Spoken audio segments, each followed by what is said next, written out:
Kevin Hogan, the Nationals deputy leader, told this show yesterday he didn't think there had been enough consultation, but the Prime Minister says he has been speaking to the coalition. What's your understanding of how much dialogue there has been, away from the public? The Prime Minister has made clear that he's spoken to Susan Lee as the opposition leader on a number of occasions, not just since Christmas, but before Christmas as well.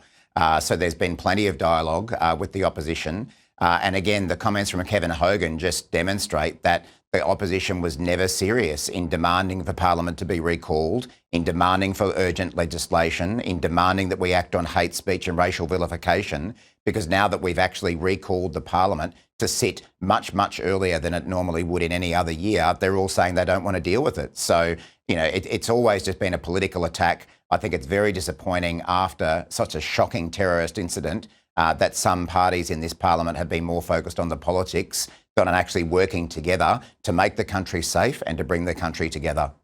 Do you think we've already seen an example of how tricky it is to get the detail on racial vilification laws right? I'm talking about the protests in Sydney. Despite that ban, we saw pro-Palestinian rallies taking place with two controversial chants that are viewed as anti-Semitic by many Jewish groups.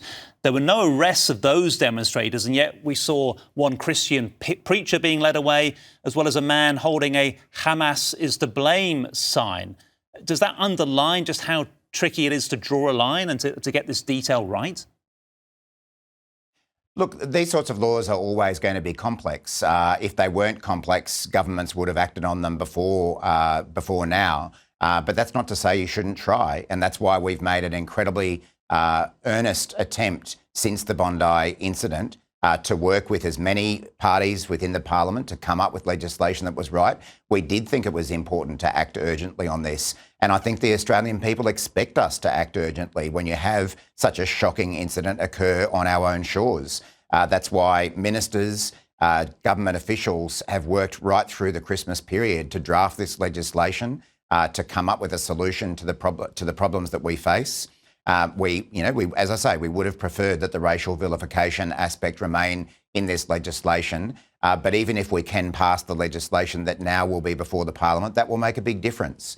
It's important to take some of the guns off the streets, the guns that found their way into the hands of those terrorists. It's important to give governments power to ban and limit an association with hate groups.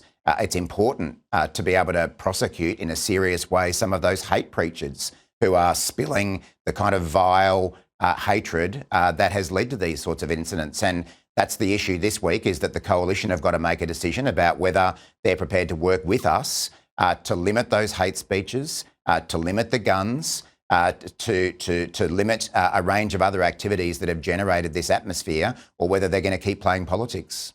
Can I deal with some of the specific opposition you've had from the coalition and from the Greens? The coalition seeming concerned about the limits to free speech going forward, and the Greens seeming to be worried that there weren't equal protections put in place for other minority groups. Let me deal with that second one first, if you don't mind, Mr. Watt, just because there are some claiming that the Jewish community was the one that suffered these fatalities, this loss, so they specifically should deserve more protections. And equality sounds great in theory, but in practice, we've seen the worst terror attack on Australian soil target the Jewish community specifically.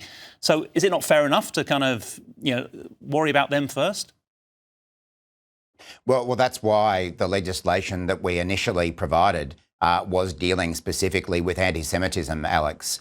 We recognised that the incident that occurred at Bondi was very clearly directed towards Jewish Australians, and we needed to act on that with prohibitions on vilification of Jewish people. I would have expected the coalition to support that because they said that we needed to do that. We saw the Executive Council of Australian Jewry support the legislation that we put forward to deal with that. We did say that we were prepared to consider at a later stage some of the vilification of other groups within the community, but that we needed to act urgently when it came to anti-Semitism, and that's what we were seeking to do. The Parliament has obviously said that it's not prepared to do that. We haven't had the coalition support it. We haven't had the Greens support it. And that's why we've made that decision to proceed with the remainder of the legislation, which will still make a very big difference. OK, just before you go, I just wanted to get your reaction to the reports this morning that the Liberal Party has postponed its review into last year's massive election defeat. Former leader Peter Dutton believes it contains defamatory claims. Are you surprised the opposition's pushing back publication of this report? Yeah, I've seen those reports this morning, Alex, and I think that's just another indication of the constant turmoil we see the Liberal Party in. Even when they're in opposition, even after an election, they can't seem to reach agreement on anything. That's obviously been one of the factors that has driven their position when it comes to the hate speech laws. The level of hatred members of the Liberal Party have for each other seems to outweigh their concern about hatred within the community. And that extends to election reviews as well. At some point, the Liberal Party have got to work out, can they work together? Who is their leader? Are they going to have a unified front? And are they going to be in a position to work towards the interests of Australians rather than constantly turning on each other? OK, Murray Watt, thanks for your time this morning. That's the Environment and Water Minister, Murray Watt, joining us.